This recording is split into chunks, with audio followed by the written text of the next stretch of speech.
Okay, to get your hood latch done quick and easy, you're gonna need a 10, 8, and a tab popper.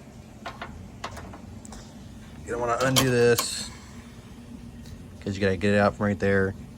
Tie a piece of wire to it. Okay, then unpop your tabs. Going over here, firewall right in there.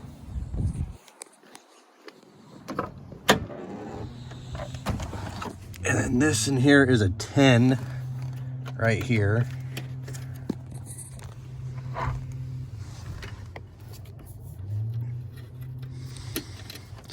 There's a tab back behind it, right there.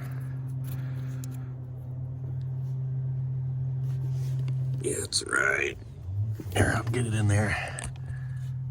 See it? Yeah.